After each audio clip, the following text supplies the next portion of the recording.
Anyị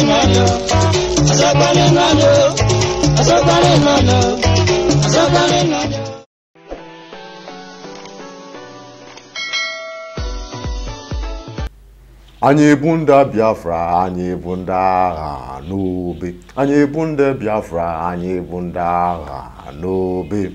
Anyị bụ ndị Biafra n'obe. Nzọgbu Enyimba enyi, nzọgbu Enyimba, nzọgbu Enyimba enyi. Kenu bụ ndị kenyi bụtani. Anyị na-anwụ aṅụrị che anyị bụ ndị Biafra na-ekpa Ojukwu Jinike declare Biafra Republic. Ndị ụkwanị ndị bụ na ndị na ya nga na ite egwu si anyị bụ ndị Biafra, anyị bụ ndị agha n'obe. Dịka ife ofu nwa na anyị kọ na anyị akụkọ ife all experience ife oji na-enye afọ aṅụrị ndị ụkwanị anyị nwụnị na egbawe declare Ojukwu declare the Republic of Biafra. Agha na-echi igbe buru badu ọrịa dịka rekọrọ na akụkọ bururu ndị ụkwanị bi na-anụ dugbum dị na-eshi n'ụkana na anụ ọrụ na ekwe n'ụkarị ụka east na dugbum bọmbụ na-atụ bọmbụ na egbu ndị mmadụ iri ndị mmadụ na-eshi n'ụka east na agbapụsa na agbasa ụkana na-achọ agwa ndị ụkwanị kwa ezumegbe wajiba anụasị iru ejimba strike asị umutu iru enyi shiki mutu nwata shikeshi ezito sisa ka obodo ndị ọzọ wee shikitene ero nya arụsukwu ife kene ọbụfo wekuru ndị ụkwanya abịa gbe mgbe ọnụ sị wow anyị abụ ndị Igbo sị ụwa anyị abụ ndị Igbo shiko ọbịa abụ ndị Igbo sikara anyị ba n'ụwa macha ka bekwuo sa ndị Igbo n'ife ka akarị ọnụ fụ na agha akpa ya sị agha wa ife na kwụsị awa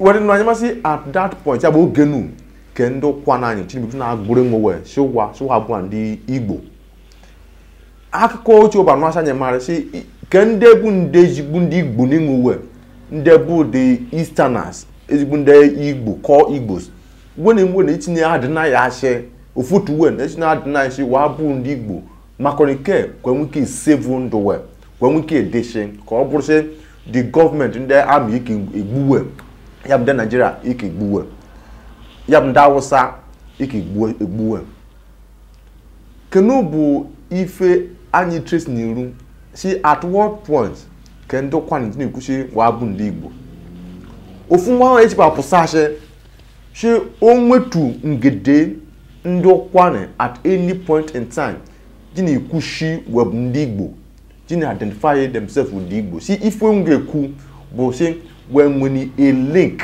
with the Igbos when you get say omune gba when the Igbo notara ne ya bụ onye okwane no ndị Igbo so as a result ya bụ wetin gba notare ya bụ ife shi na bro say language any should be yitare is why we no gbamene see at that point we go say anyị ga-ekwushi anyị ndị Igbo notara nwunye o notara dio n'isele ya na wa culture yite ya bụ fu ife nwa nụrụ anyị mara na okwu si ụkwanị bụ Igbo ka ọbụkwa na ya abụ Igbo ofu si n'oge bụ oge ka anyị na-enwuse uji site na ụzọ dịta bebe wọ́n na-ajụ anyị sị kedụ bụ the final conclusion on this debate anyị jiko eshi asụ nụ na-eganene si ke bụ the conclusion si ya bụ ụkwanị bụkọ Igbo da bụ Igbo ka ọbụkwa na ya abụ Igbo nwa anyị bụ Honorable Gilbert Ejede odikọ na anyị na amali hudu ground aya shi ụkwanị abụ Igbo shi ụkwanị bụ Igbo ọbeghị ahite mgbametụ ndị ite na Igbo ekpemke kubuseni ndị ụkwanị TV no onwere some deep secrets, some deep truths, revelations ya bụ mkpughe ife ya bụ n'ụbọchị mgbasa mba na itewu Igbo na ndị ụkwanị TV na asụfere ụkwanị si onwere ofutu ife ya bụ ndị mkpughe ife ndị dị n'ife nzuzo ndị mara ọnụchana mara na nwata oge na-ega nene Chineke bụsasị ofu nwa n'anya ashe dị n'orugwu ọ bụ a barrister ọ bụ lawyer onye orugwu ka ọ bụ ọbịa akpasị m na ekwentị na anụ na mara si ofutu ife nwa na anyị na-abụ na Ogibata Jede kuni ni ndokwa TV by ni ndokwa Big Igbo shi ijoku adita ya shi omuni his own side of the story chukawe mogo ipa akademenya ya pa ni phone mumike record asha nwose shi ofotu ife nde okute ni ba se ijoku ni onye ni okaka ye onye ni story ya ife no kan ya bo it ya ka a form your own belief if you marry born the history before them are did to ofutu asibu now story them are cook turn up we be ma bia say ka cook up the story ya ka form our history ka buru history anyi chikene bo akeko anyi ebe anyi shine bia ko bo unyanye bo so keten no kwa TV nke a play nwata ife na nwa na anyị na kuni nwata akụkọ na ọkụgọ sasịrị nwata mkpughechi onye ikpufu esime nyam were n'ebe ife ndị na-adị n'ebe okwu ụkwa na Biafra dị ndị na-enụta ife nke ga eplay nwata oge nyere nya nke jikeme mmanụ wa akpara ọka ele nke iwu segbame nwa bụ ya bụ hono Ogibata Jede ke nwa anyị na-abụ Ibarisa bụ onye orogu ke ọbịa ndokwa TV okwa na ya ọ na-asọ evidence ndị onye orogu dị nke sogbo kwa elenu amansi mkpukpu echi na-asụ kwane ọsụ na kwane ka ọma so nke agba mbọ agwa ọmọrịsị nke agba mbọ ka mmụsị gbame nwebụ ndokwa na TV ka anyị kpara ọka wee onye na ya bụ ka discussion ya debate ka ọbụfụ ọbụrụ ka akpọ ka anyị kpara ọka ka wee nụ mmarị wee nụ anyị mmarị ife wee mmarị eru gụrụ na iru eru akụwe nụ na iru banyere the history of Ukwane wee nụ asa anyị marị at what point onoge ke ndị kenyi kweri nisi wee efa wee bụ ndị Ukwane anyamo ndị ndokwa bụ is a recent one ke no obitu gbugwe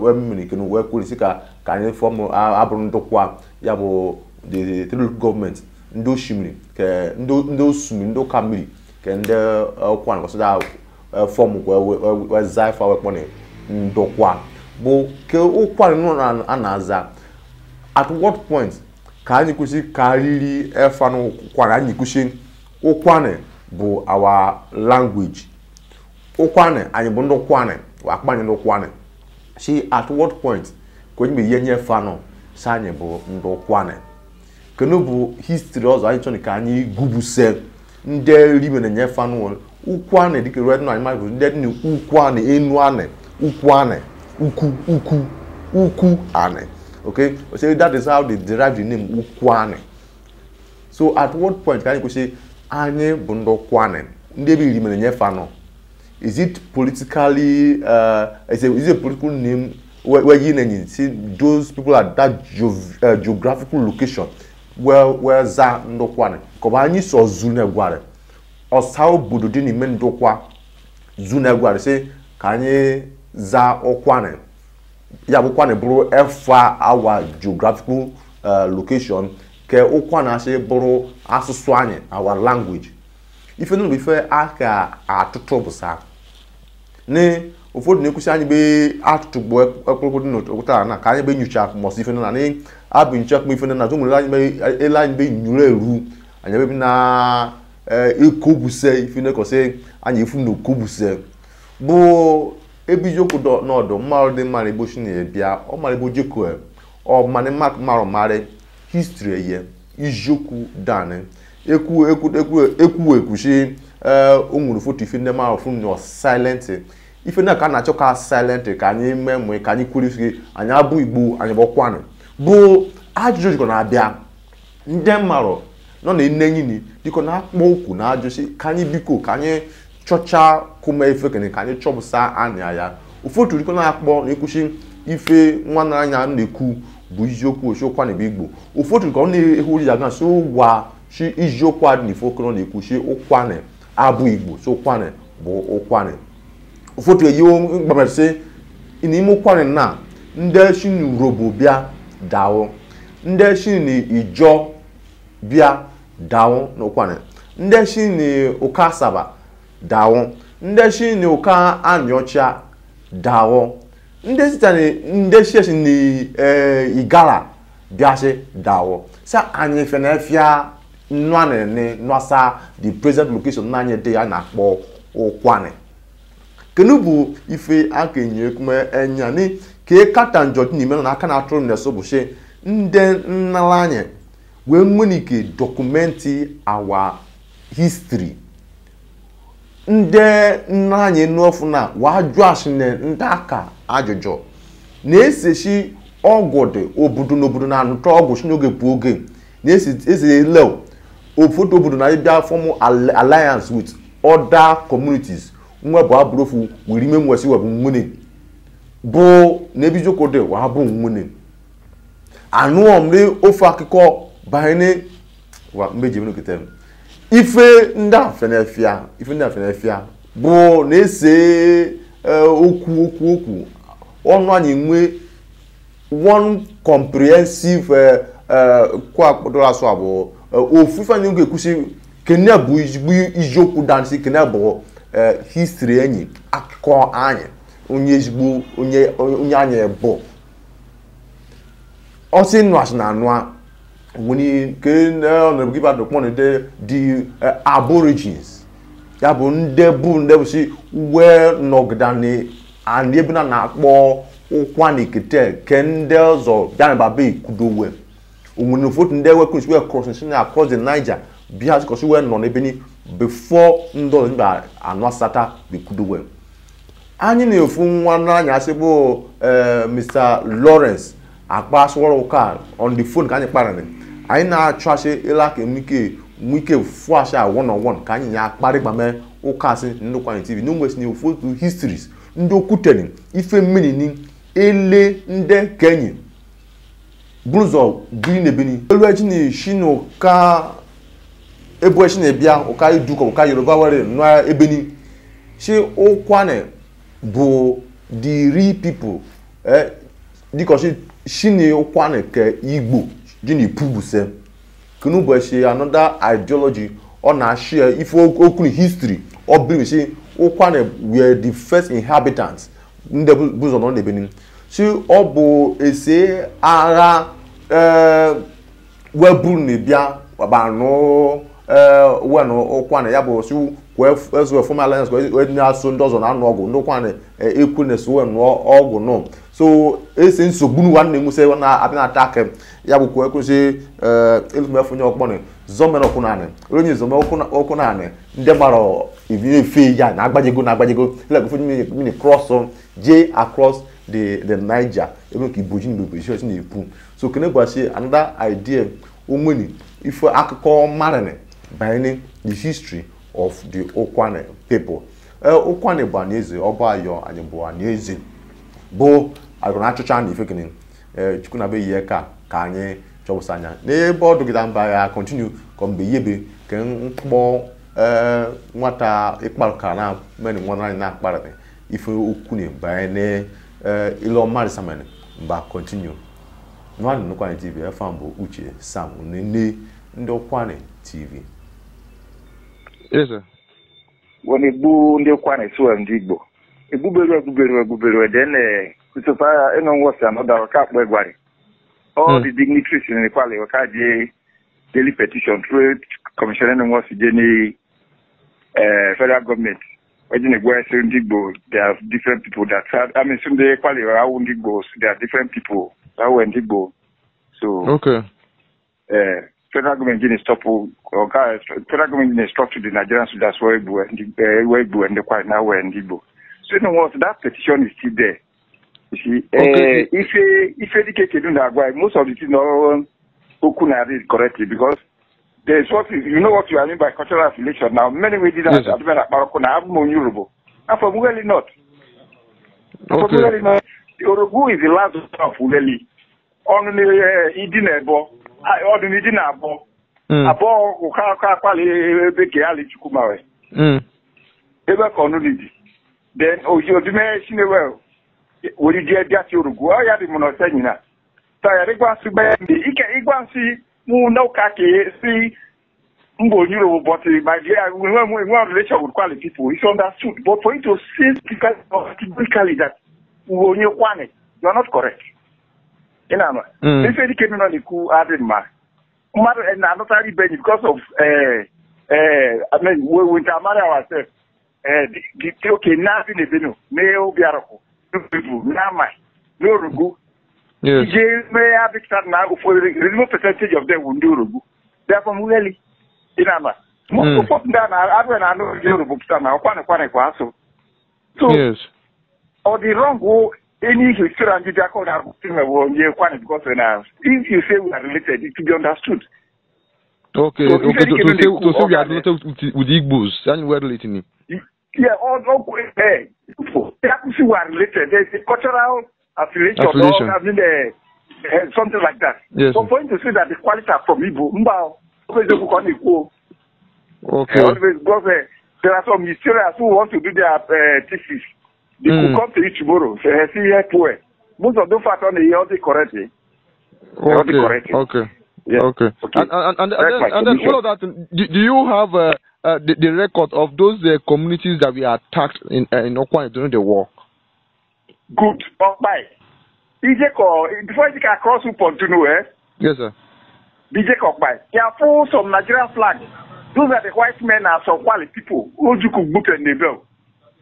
Okay. Before the federal government instructed that it is not surgeon. Okay. So Okpa in particular is a place that was attacked during the war. Otabono and so forth. Most of those villages, if you maybe even if much you should be able to think properly and make sure some of the villages like 4 or 5. Okay, I will appreciate because I would want to make this because them are coming up to now. Now, Joe, because it's like the argument is not yet concluded that so I want to clear that assertion. So sorry to interject you. Yes, Let me take your mind back to something. Yes, the Oba of Benin during his last coronation, Yes, sir. Or see the Benis are from Oduduwa. Right, sir. The man came all the way from Benin. I don't know from Yoruba to come and be the Oba of Benin. So that's the coronation. When the Oba made that thing, the man stood vehemently and said, "Look, Oga, what you are saying is not proper. It's not correct." Yes, sir. How can you say the Benin are from Yoruba? Okay, now look at the Oba of Wari. One of the sons of the Oba of Benin went to Ichekiri land to become the Olu of Wari now. Now, yes, also Olu of Wari, also Olu of Ichekiri, Olu of Wari. That's a Benin man. That we have conquered the security mentally and otherwise. Okay. To become their king. So, yes, now, another person from there could move from that worry to Patani to say Idolu or Patani. You see how these people are penetrating without anybody questioning them? Yes. All the way from Yoruba to Benin, he was not stopped, and now he has established there. I think that was done that he sent one of his children to worry. Then Guinea was set, to become the law for it, and now it has come to stay. Okay. You see what this is? Yes. That, you see, if you look at it objectively and critically and objectively, yes, Oba he's a Yoruba man.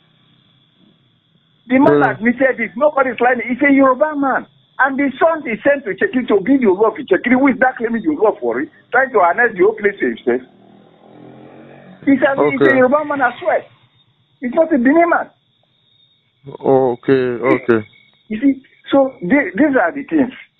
When you're not worried, because when they go and can penetrate, and sometimes when you come up with right up, they want to silence it because you'll be revealing their secrets. Yes, sir. But Okama if you can accuse and then Marigida at least call Zulukel, but the truth should be told. Exactly. Instead of misleading the public, and then it be mare. Because if the truth does not come out, those then will say, okay, this is the position. Many in the next 100 years we may not be alive. Yes, sir. Always say that you can't do any move and I said to see Kenny Baba you couldn't have with Yoku. You might be wrong. I mean, you won't be as it's all right. Yeah, so there's need for us to document all these things, both verbally or written or whichever way. Okay, document these histories. Can I marry if it be Yoku? Because now, to be honest with you, the present generation, they are confused, and they're now confused, very confused. Not only confused, they are not scholarly minded. They go question I like exactly. Not scholarly minded. So because these histories should be, at least let's dig them out. Okay. No, you don't have access to former commissioner. No. Add him. His contact. Add him very close to him. No, I will do one to find it. Let us lay hand to that document. If you can lay hand to that document of his. Okay. The federal government for stop with the killing. Okay. Because from my last interview with him, he was saying that no community in Ndokwa land was attacked during the Civil War. No, that was very wrong of him. Very, very wrong of him. At all. Because some of these in Nagwana, yes, sir. Or then some of the middle houses, they must see right from the colonial era, like 1st January 1900, that this country was founded as a nation. Yes, sir. Why outside the document in Ebenu? Okay. HSL, go federal government federal allocation a year, the data state from the time of from the date the data state was created to date. The last couple the data state governor collected it. Each of the data or down, they are all there. All the informations are there. Okay. When Awolowo was the premier of Western region, this is the one who was the Chekri man, was his left-handed man, and that was how he connived with him as his boss to come and make the Urhobos to be paying tax in Urhobo land. There was nothing like Ulu of Chekiri. There was not like a Ulu of Wari. It was Awolowo who changed it from Ulu of Chekiri to Ulu of Wari to punish the Urhobo and made them to pay tax. Wari is not owned by one person. The Kwales are there, the Sokos are there, the Chekiris are there, the Bios are there, and so on and so forth. So why should one come out from the riverine to say he's the owner of Wari, Ulu of Wari, and no longer the Ulu of Chekiri? Okay. Yes, sir. There's a view of Wari. From I don't know if you are familiar with Wari terrain. Oh, wow. From Igudu market down to NRS side here. Yes, sir. Olu of Wariana Idukenu. Then from Igudu market to NPA, that is the Olu enclave. In Ava.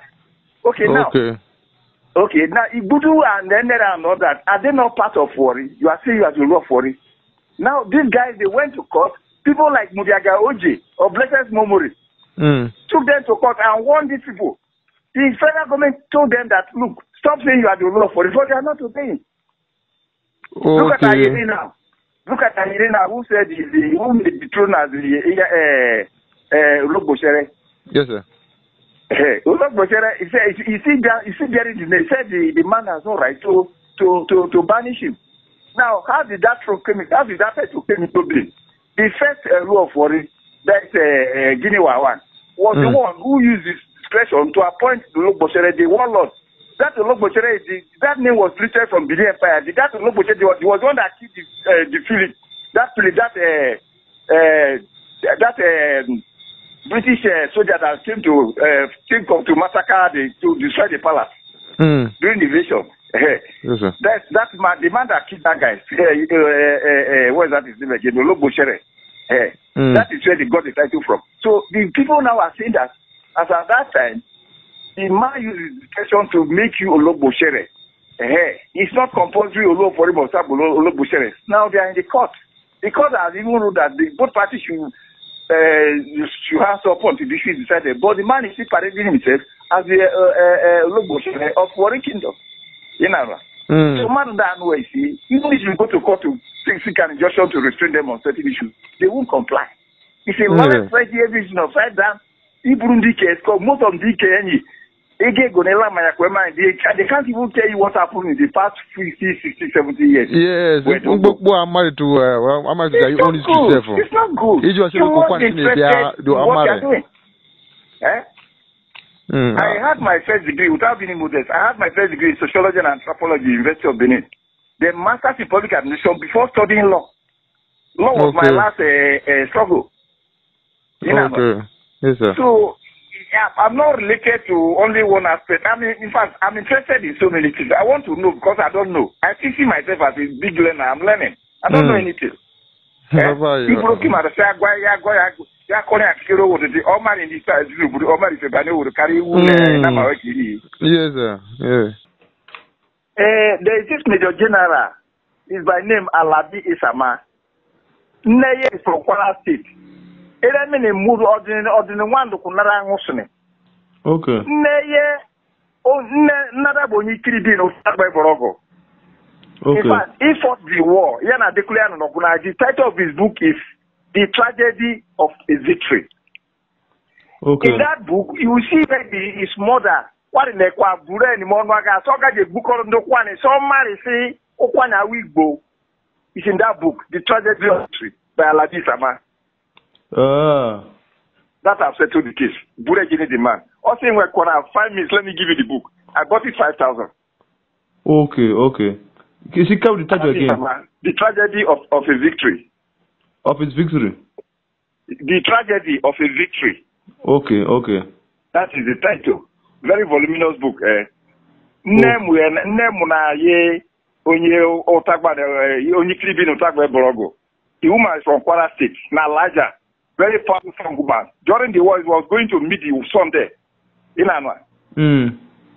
Or both the picture, everything of the story. How the man look, that guy was a hit. Okay, sir. Okay. All right. Very not for your credit. We'll continue to talk, brother. This is so glad, sir. So glad. At least you've enlightened us to an SNDC there. Very jigwe. Better. All right, dear. Better, dear. Come on. Yeah, dear.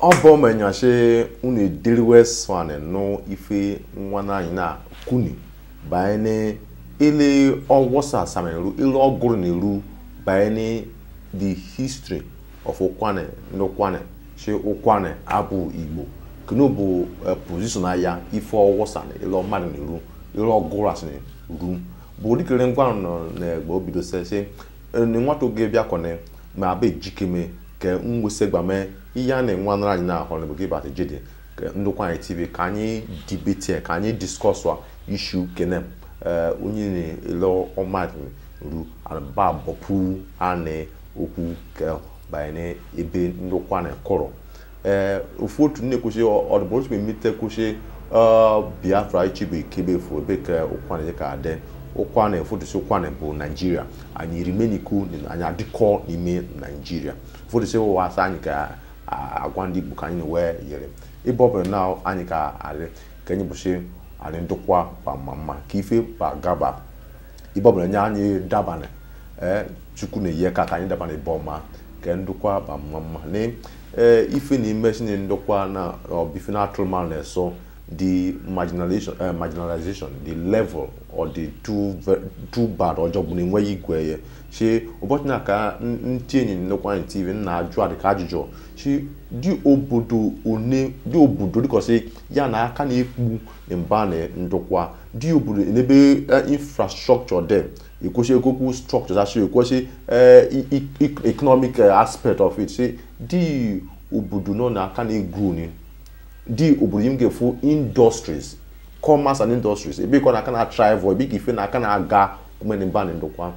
Ofu obodo so kwa ka na efu efa onobodo ke kwale utagbogbe ya kwa ka na efu efa ya bụ need the whole ndokwa nation osandokwa osokwane umwe izbebe ikugase negida ebe ko so ona aga na isugida ona aka na ekpugida ona aka na improve umwe ebe nke efu ebe nke gbaje to ya bụ obiarukwa ase obiarukwa na ekpu ni ebe afia de afia umuma na iye ne nweka obodo doze nke kusi we na ejikwe nwata bụ obodo na dikosi oye dawo ya bụ umutu di na eme ya shi ufuta agbaso eto okpa ya se obodo no ya bụ ejikuda so obu ezigbo ogbe fojo ije ime ndukwa east okebo na aka ni mo so ye na mgbokpu enweku izuku egbo dumri nek ya afọ ifu aka mu ma na di ni meye izuku ada so can't bo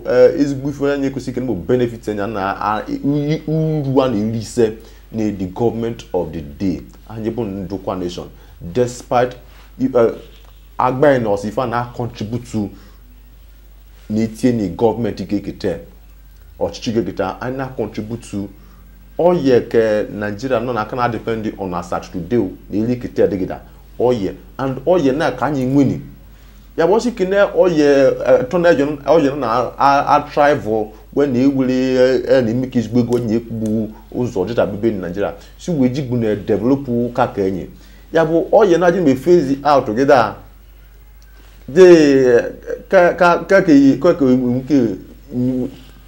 ke shiwe nyari ko gida nyari ji shirinde kenye dika ka nyi muji kare oye na yiki shiwe nyari se ka jaru man na ifo ni unwe ifo di bawo umuji fondo ntozo da ni gida oru adawo ke ifo ndozo we gbata na anyi mute ni ban ndokwa wudi na harness wudi ni process wudi ni natural resources anya afia bo oye no gwa kan no ma ne oye no we numbers na ne umfo je ni menanyi west ni wure na ni na develop other places so njoge na ara sinde na no chenya ni de na China shi kunu biku ko o gino ko so no chiche ya nwegida ofufu na agwa gida government che we biku ko enyare ani bad na okwu izo chiche onye ka chi diki fe mi ni okwa ni local government nwato gene gane ne ndem na anu ibo ogo say can for overdue make abu leader of a social party or leader of that party leadership keno kanye pa mari kono say nde outside ni nenyi say man na nwati fe itu nwati fe you know na azo ke ka ishi ni woguru eje 2023 bia ka o kine 2023 bia ko credible plan na anyị na atu da if anyị chọ in this government get back on it and kebu ana negotiating with them onye ka bu governor kebu our stick kenu kan pabo amaso fotu na bi na anu aso onye ka bu deputy governor kende ka bu the next house of rep member ke next to when anu ogwo na do gburu bo mu ke kusiko jija anu godo ogwo fe kirisi iya ka benefit ndukwa onye ni interest aya na pursue ezigbo before job anyị need to voice unu ada bu unu adiko say ya ka achọ ka trust ka believe she wa be ye ka mkpagoro oka bụ unu nde NNU nde ndukwa na ku union ni ebe na ndigida nwegida ni confidence ni their present chairman their current president ya bụ general Ndubisi nwanna anyị onye ziono the kamara ya bụ onye man say nwegida na conscience ele mmadụ na-arụ nwatere mmadụ na-arụ from far ọ bụ onye nwere integrity ukwuchiere na ka ọkọrọ so ọsị chukwu na be ihe ka ye ndị na-eso na-achịrị ama mfe ka weri turugida kwurugida sị ka akwugida fight for ndụkwa cause si wa ọ bụ na ndị politician anya ọwa sịncha adịkpụ lawyer wadi lawyer igwe wadasi lawyer ndị mara ekwosi yi dị na lawyer yeri uya so we are the lawyer to the power that be the power the maritime no do in the lawyer yabo ika the politically relevant so that is why they are being loyal to their political party and the leaders of the party but and then you can see we politicians although they are one in one way or the other affiliated to one political party or the other. But when you will see NNU a political forum. It's not a political forum. Okay? So that is an umbrella. You can say, so pass away, mbonyo kwane. Kenubu umbrella no kwane. Kenubu odo. You can say, osenjaka odo agent bu ekusi odo PDP o. Kenubu odo because osenjaka abia under mwe a voice because when you push ndo kwani kunikene obunde PDP ko bunde APC kunikene ko bunde Labour Party ko Accord Party ndena bundo kwane we kpanu kana so osi unke use that platform kind of platform ashe okpokuru kenu osi unke weri kuma okpokuru kenu weri roro kubuse ifepo onu okwane ahead of 2023 ko be na fight that course now can you be na negotiate agwashi ni fanye chone unu ye no ndokwa ya owa ndokwa no we get produce the next senator ashibo o pass for joa we go say house of rep say okay wa meje no ibunu shilonya so una no fa na kunu kwa TV ke anyi cho ordinary ndokwa ordinary okwane ni ebe okpugwame ndị ji oge na ikine ọsọ ncha ndị na-ene ndokwa na TV ndị na subscribe ndị na yenenya kana share ife a na-eme ndokwa na TV ndị nweni ife ọsọ anyị ndị boy na obi na ebijoko dị na onwu ndị boy na obi ka ọma onwu se ndị na book match anyị na obi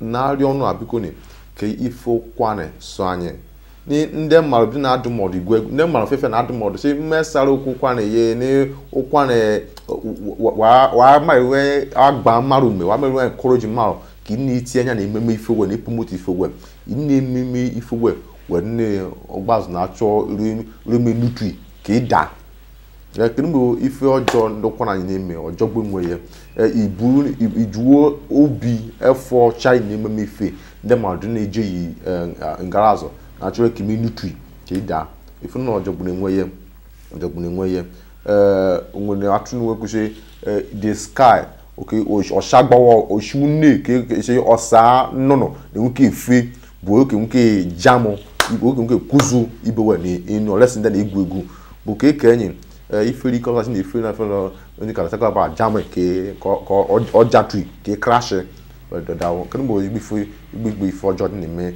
mba na ndokwa anyị enwe ifọsọ ibenye ibu ma na obi ya ma so nye buru ka ọjọọ na obi ọjọọ bụ enwe ya igbe ife ọjọọ chinwe pụsa asị ofu nwa naranye ọ bụ onye ụkwanị ọ bụ onye ịka oke ọ bụ onye kwa akpa obodo bawo ụtọkpụ ọ bụ onye ụtọkpụ efa ya dị bụ onye ka osikpo onye ka osikpo onye soja bụ ka ọ dị kpọrọ anyị na phone si anyị jikeme ka anyị wese Sadeskeni bịa ndokwa anyị TV ka anyị interview n'otu nke ọfụma n'ife na asọ igwe ọ na-echi na-arịọ asa anyị si ka anyị jikeme ibe ọbụla oke jee show ka anyị na-eso na-eje n'otu ka ọ dị na-afụ live performance aya na ndị ụkwa na TV nna jọsi kene na inwe the first Sadeskeni ya bụ ị na-anụ ife ọ na-asọ oshi osa ndị ịka ndị ka na-anụ kem ụkwanị so anụ chafụ ụkwanị ọsọ ife se and ndị kewe like kemiri nwere ife ọsịsọ musician ndị ụkwanị karịa si ndị kewe sef she an average ikaman like ni ụkwanị ndị ụkwanị music she ọsa ncha bụ ofu ife ndị ụkwanị anyị na-asọ wel igwe ya ka nyema amaghị ijiokwu she ndị ịka dị ndị na-eso eshe n'ụkwanị TV so nwa anyị Deskeni you the emotional ndị fans we na-akpọ mọchi ka chemical wuse bịa ndokwanị TV ka anyị interview one on one ka anyị yo kwarị mụka kwa fue ndokwanị TV unu ndị na-agbara ndị media ọsọ wee kpọkọfọ ọnụ chọrọ ka unu enwe interview ama mfe na-atụ mkpụkpụ mara egwu n'ebe interview dị ikwukọfọ okwu interview egwu abịa foto mara ama mfe na-atụ unu egwu nke kọbụ ifunu ga-ekwu dada kọbụla chineke ha manifestation na agbanye ọsọ foto example na ihe bụsị ife na-ekwu bụsị asa nke akwụ ụwọ because of so kaba feature n'anya so asa asụ discuss negotiate ife ka akwụ we nke appear in the Ụkwanị TV ka anyị nwee interview anyị nwego ka akwụ mara for interview kene bụ ụzọ aji na promotion no it's a way of promoting you people letting your fans amamo maro ni anyị sef ndị Ụkwanị TV anyị wekpara gbamoka anyị amaro nwata chukwu Jesus ni be nweshin contact we Jesus ni be na nweshin so kunu bụ si okay unu I go for contact wa my call for us so there's no need to come into ndị Ụkwanị TV to grant us interview unu de sele no ka so no man so bo adem but na ari aso ndị koso mu obi koso we chonfa anyị we kpara gbamoka ndị Ụkwanị TV anyị na-akpọkọ ọnụ fonu onye nwere ọtụtụ obi ọ grant anyị interview anyị akpa gbamoka ọ bụ sị a na-eje na-eme ki profit sị anyị interview kọfọ nọ ndị ma bi na-enye anyị ewure na-eme ki gain dịka ife ma ajụ ụnụ si n'oge boge ya bụ NTA channels AIT kọbụ kwakwa TVC kọbụ DRTV dị na-ekpọ ọnụ kwụsịnụ ka sị ka jọkwa wemụrụ interview ya bụ ife na this process na-eme ka anyị undergo ya kwụ na anụ asọ na undergo echi ka ọ bụ ka enyi dibịa ụnọ atụ anya kedu mbụ ife mmadụ na-ebe kwanye dibịa ụnọ atụ anya si local TV channel dịka ofu ma akpọ ofu ụbọchị osimiri bụ local champion mmadụ esi na local ebido ruo ịdị si na local bido ya ka bụrụ international foto atụmafunye si na international bidoro ya si na local bidoro ya it's a process we undergo through a process so kuna akpata anyị ndị local champion nsogbu adị ka asị gị anyị local adịgara local ofu ụbọchị na bụrụ international n'okike chukwu unene ndokwa anyị TV onyarị confession ebe nyini bido okwu Biafra ka anyị dị n'ime ya ndị mmadụ na-ekwusi ụkwanụ bụ Igbo da awụfu Biafra na n'ofosike ka abịa meshọn wa Biafra ajụjụ ụkwanụ bụ Igbo da ọwụkwanụ abụ Igbo ọwụkwanụ bụ ụkwanụ ke bụ akụkọ ndị nnarị ndị ka ike ọgọsịrị ke bụ ife mmadụ na banye n'okwu kene ife ọbụla mmadụ na kwanye ndokwanụ TV chukwu ihe ka na be wuse gbama onye ke nke nwe physical meeting ka discuss the issue osi zoom echi ka izu echi make an interview and be make an interview nwata oge dị nso unene ndokwa TV FM bụ Uche Sam n'ike no so ncha ndị nene ndokwa TV ndị na invite anyị for programs shinoge poge ndị ko so nwe okpukuru nebe na gwo no say also nwere form n'ike eme in ban Nigeria but outside be ko nwoke bia bụ chọrọ ka i feel the impact say ka obushi du nebo na eme okpukuru no gbanye nnukwu TV ka aba cover such events ka ọ bụ asị obodo Igbo ka ọ bụ asị outside data ebe ọ bụ n'oke nwee okpukuru ọbụla na kpọọ anyị nnukwu TV ka anyị bịaba cover events ka ndị mara fụa ka anyị so preserve create the memory long lasting memory nnukwu TV si n'oge bụge nke na-ene ya kenu bụ ofu ụzọ ọrụ je na encourage esi enyi na unuba egwu esi enyi ezi na cover event no it's a source of revenue aka we need leadership na we na press if na press na we can go data na we can our logistics na we can fund ourselves in Ndokwa TV so ebe ọ bụla dị also an event of ngoni by Ndokwa TV ka ba cover ya also in outside Nigeria and travel just outside Nigeria ba cover event anya agwon ụbọchị na ofu mara were ni ofu young girl si Nigeria je London je make it up just for make up ko je party were sponsor man from Nigeria ụgwọ flight aya ụgwọ visa aya ụgwọ hotel aya ko be able to make it up ko say blessed pa na anụ Nigeria so unu question ka akpan ska anya bia obodo Igbo ba cover event no ọbọsị fojo a ndokwa na arugboshie ba email ko so na enwego ndokwa na enwego ezigbo so n'eke nkịta Ndokwa TV na-agọrọ sị ka ọdụ ọzọ FM bụ Uche Sam Michelle gwara yo no anya